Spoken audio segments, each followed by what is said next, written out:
You will hear a number of different recordings and you will have to answer questions on what you hear. There will be time for you to read the instructions and questions and you will have a chance to check your work. All the recordings will be played once only. The test is in 4 sections. At the end of the test, you will be given 10 minutes to transfer your answers to an answer sheet. Now turn to section 1. Section 1. You will hear a telephone conversation between a receptionist and a customer. First, you have some time to look at questions 1 to 8. Pause the recording for 30 seconds. You will see that there is an example that has been done for you. On this occasion only, the conversation relating to this will be played first. Good morning. Fairview Lake Camping Center. Can I help you? Oh, yes. I'm interested in bringing a group of school children to your centre for a week's stay this summer, and I'd like some information. Could you tell me something about your organisation? Certainly, sir. We have 3 main functions, really. We are a conference center, an educational institution, and simply a place where you can come and have a fun-filled weekend. Whatever your goal is, our professional staff are on hand to help you. The answer is an educational institution, so this has been filled in for you. Now we shall begin. You should answer the questions as you listen because you will not hear the recording a second time. Listen carefully and answer questions 1 to 8. Good morning. Fairview Lake Camping Center. Can I help you? Oh, yes. I'm interested in bringing a group of school children to your centre for a week's stay this summer, and I'd like some information. Could you tell me something about your organisation? Certainly, sir. We have 3 main functions, really. We are a conference center, an educational institution, and simply a place where you can come and have a fun-filled weekend. Whatever your goal is, our professional staff are on hand to help you. I think we'd like to have an educational visit and some fun at the same time. I was thinking particularly of some of our children who have failed exams and need to retake them next year. I see. Well, we offer coaching in various subjects at most levels. You know, maths, sciences, geography, languages. We adjust the courses according to the needs of your pupils. As for the recreational side of the center, we offer sailing, windsurfing, volleyball, rowing, athletics, and quite a few other sports. Most children have never tried archery, so we offer courses in that too. It's very popular. That sounds good. I'll see if there is any interest. Where would the children stay? Well, we have the Birch unit that sleeps 8 people, and Greenback Row, which sleeps the same number. Cabins 1 through 3 each sleep 10 people. Cabins 5 and 6 sleep 12 people each.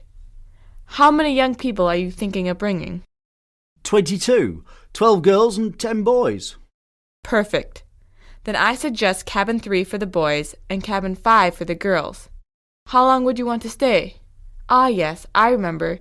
You said a week, didn't you, Mr. Bryson, Mike Bryson. Yes, that's right, a week. Good.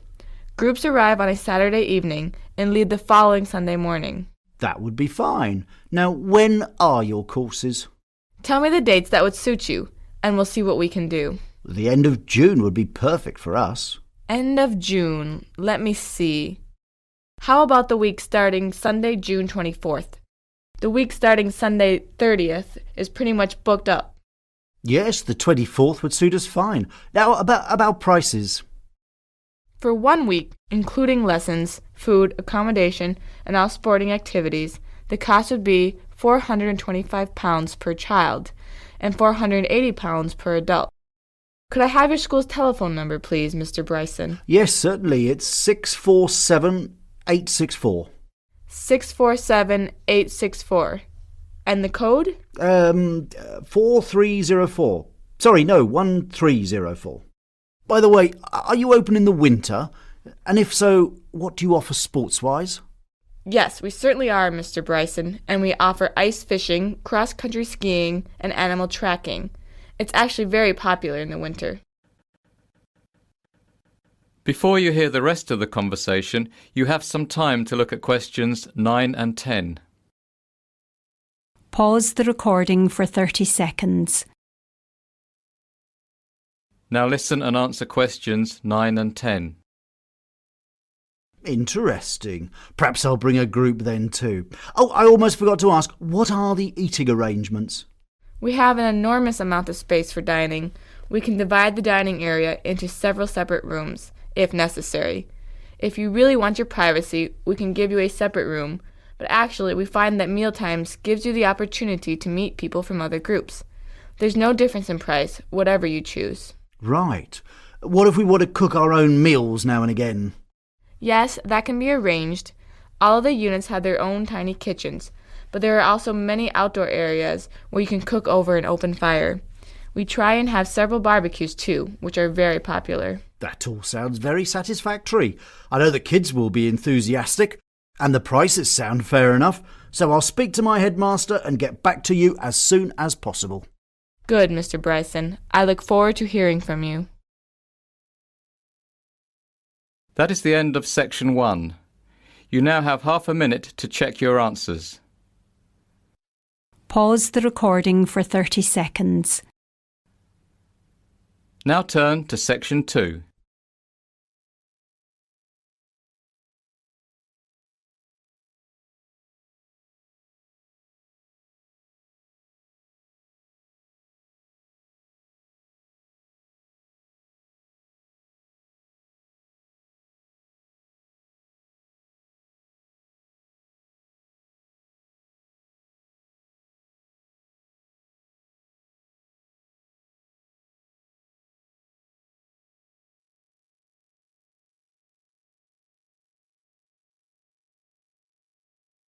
Section 2.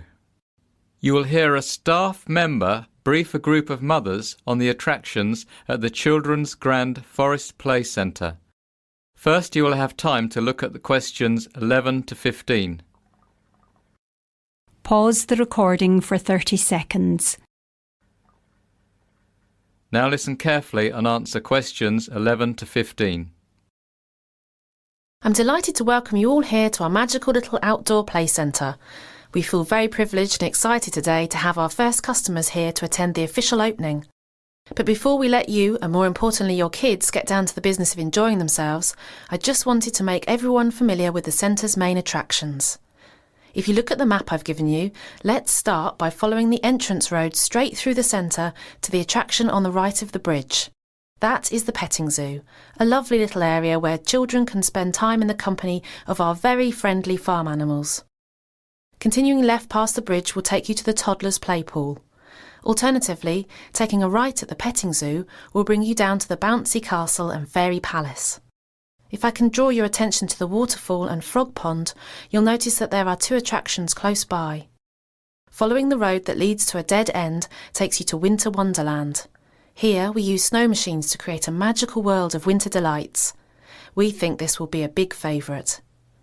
On the other side of the map, just down from the Fairy Palace, there's another kind of wonderland, Waterworld. Waterworld is for the older kids, a place where they can have fun on the slides and tubes and play about in the water to their heart's content.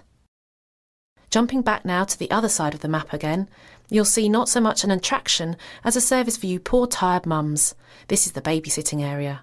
You can leave your little ones in the safe hands of our professional carers should you need a rest. The last attraction I have to show you then is the craft zone, which is on the right hand side, down a little closer to the entrance than Waterworld. Here the kiddies can learn how to make all sorts of beautiful things like shiny jewellery and sparkly cards. Before you hear the rest of the discussion, you have some time to look at questions 16 to 20. Pause the recording for 30 seconds.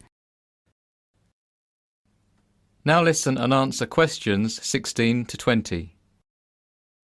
That's pretty much everything you need to know, but before I finish, let me just tell you a little more information about the wonderful animals of the petting zoo. The petting zoo is divided into 3 areas. The area on the left-hand side is where children can go on rides, hence the name Ride Zone. We have a friendly donkey called Dan and a gorgeous little pony called Polly. Dan the donkey and Polly the pony are joined for this week only by a very special guest, Larry the llama. Queue for rides at the entrance to the inner circle and pay at the pay station located in front of the parents' sit and watch stand. The centre area is known as the mini farm zone. Here the children can see lots of different farm animals living just as they would on a real farm. Join Farmer Tom as he gives half-hourly tours of the farm and shows the little ones how to milk the cows and goats and how to feed the grumpy old pigs. Zone 3 is an area we are very excited about. We call it the Performance Zone. Inside the arena, some of our brightest animals will perform a series of tricks for the children, who will also be entertained by Cluxy the Clown and his show band, the Racketeers. The Racketeers will perform on the main stage at the centre of the arena on the hour every hour. That concludes my little introduction. I hope you have a tremendous day. That is the end of section 2. You now have half a minute to check your answers. Pause the recording for 30 seconds. Now turn to section 3.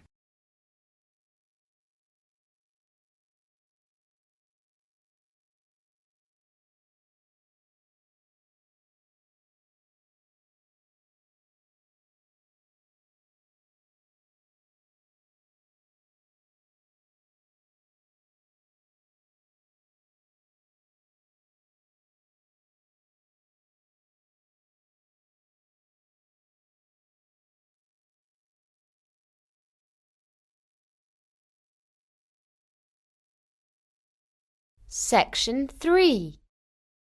You will hear a dialogue between a PE teacher and an administrator at a summer school. First, you have some time to look at questions 21 to 27.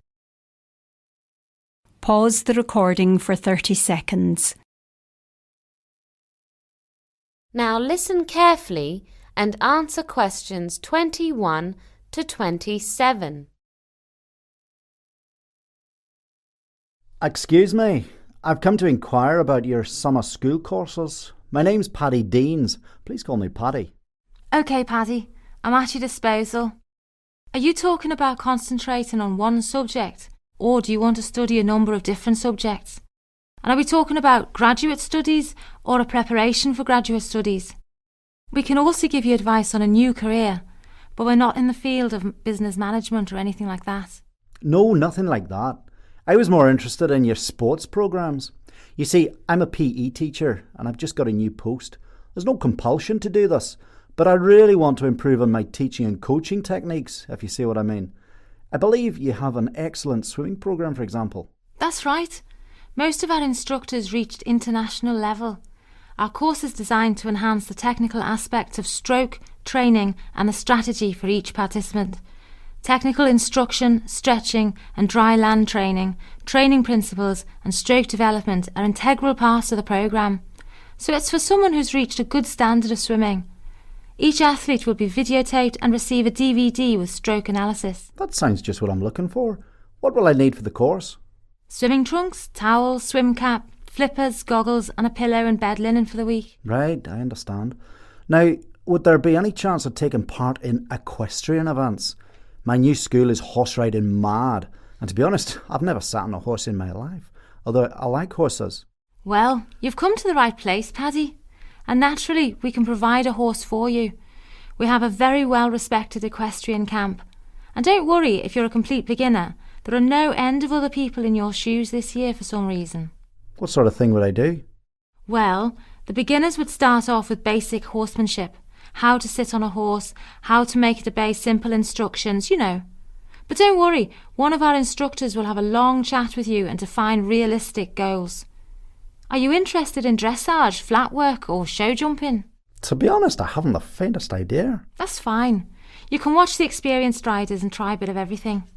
I'm sure something will grab your fancy. Great. By the way, what's the enrolment deadline for all this? Well, we've just extended it by a week, so it's now May 2nd. Fine. Before you hear the rest of the conversation, you have some time to look at questions 28 to 30.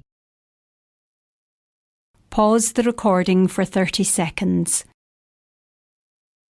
Now listen and answer questions 28 to 30. You arrive on Sunday and leave after lunch on Thursday. The cost is £500.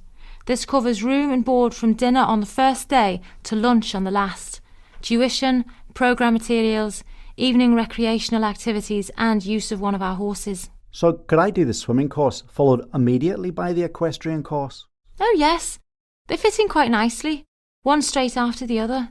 Now, is there anything else, Paddy? Well, actually yes. Now that I'm here. In my new school I'm having to teach girls for the first time in my life, and they're also big on rhythmic gymnastics. Now, although I've got lots of experience with Olympic gymnastics, I don't feel at all qualified to teach rhythmic. We do run a course in rhythmic gymnastics, but it's in September. Would you be able to come back? But I'll be back at school then. We've thought of that, and that's why it's a weekend course. 3 weekends to be exact. First 3 in September. Put me down for that one then. Any idea what the course involves? Well, I know you study the different events like hoop, ribbon, ball, Indian clubs and so on, and you take a dance course. A dance course? But I'm the world's worst dancer. You should see me do the tango.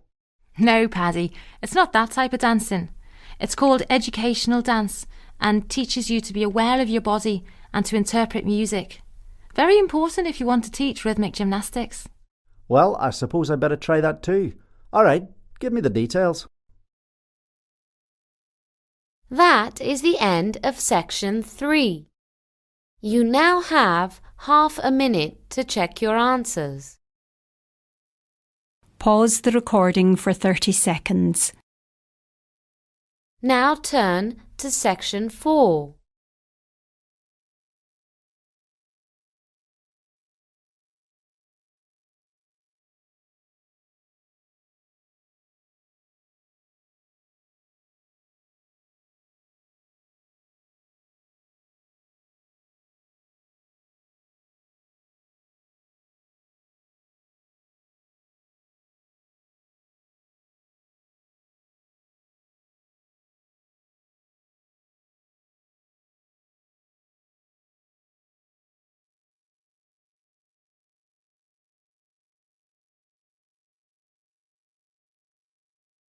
Section 4. You will hear someone giving a talk to parents on planning further education for their children. First, you have some time to look at questions 31 to 40. Pause the recording for 1 minute. Now listen carefully and answer questions 31 to 40. Tonight, I'd like to address myself to parents who are planning to send their children to university, but who might be concerned about the cost. There's no doubt that university education is a great asset. Not only will your children learn and grow, but according to the Department of Skills figures, on average, someone with higher education earns 50% more in a lifetime than someone without. But in the last decade or so, the cost of getting a degree has more than doubled, and it looks as if things are going to get worse. Maintenance grants were abolished in 1997, and tuition fees introduced for students in England, Wales and Northern Ireland. University fees are rising steadily, some of them more than £6,000 a year. If you thought funding a university education was beyond your reach, think again. With sound planning, you can provide your children with this opportunity of a lifetime. If you're a new parent, remember that the earlier you start saving, the less you have to pay every month, and the greater your return. Money will give you flexibility about where your children study and the course they choose. But how should you invest? There's no simple answer, but there are a number of options. The National Union of Students estimates that the average undergraduate needs about £25,000 to finance 3 years at university. Based on these figures, it is projected that when someone is at university in 20 years' time, the cost will be approaching £40,000. But this is assuming that university fees will only increase with the rate of inflation. It could, of course, be more. Parents can save money by encouraging their children to study locally and live at home. Almost 80% of the costs students incur are living expenses: rent, food bills, travel, laundry, etc. If your child is already 13 years old and you haven't started to save yet, there is no time to waste. If the young person is interested in joining the armed forces, for example the Royal Air Force, he can get the RAF to sponsor him throughout university. Then he'll fly fighter jets and after that work in the public sector as a commercial pilot. Sponsorship from the armed forces is an option hundreds of students take every year.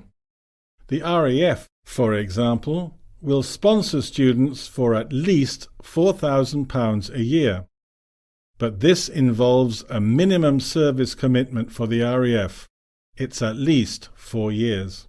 If your child likes the idea of engineering or law, he could consider a sandwich course. These normally involve a paid, year-long placement in the industry that he's studying, plus the normal time at university. You get experience in your chosen field, plus a year's salary. When your child is 16, you should start putting aside what you can, but there's no way you'll be able to fund a degree on savings alone. If your child is a gifted sportsman, you may be able to secure a sports scholarship. Scholarships and bursaries come in all sizes, are awarded for a variety of reasons, and may be a one-off or annual payments. You may be eligible to apply simply because of where you come from, or for a specific course you are attending. They are seldom advertised, and many go unclaimed every year. The Internet is a great way to start looking. There is a searchable database at www.studentmoney.org, and while you're at the computer, go to www.google.co.uk and type in some keywords. If you're a keen cricketer, for example, put in University Bursary Sport Cricket, for instance. Top of the results page is the University of Kent, which gives a £1,500 cricket bursary to talented players. If you haven't put any money aside, your teenager will almost certainly need to get a student loan. By far the best way for him or her to borrow. The maximum yearly loan is about £5,000. There are 2 reasons why the loan is so attractive. Firstly, the index-linked interest rate is very low, far lower than you'd get from the bank. Secondly, you don't have to start paying it back until you've left university and you start earning a decent salary. Now, a few more things to look at. That is the end of section 4. You now have half a minute to check your answers. Pause the recording for 30 seconds. That is the end of the listening test. In the IELTS test, you would now have 10 minutes to transfer your answers to the listening answer sheet.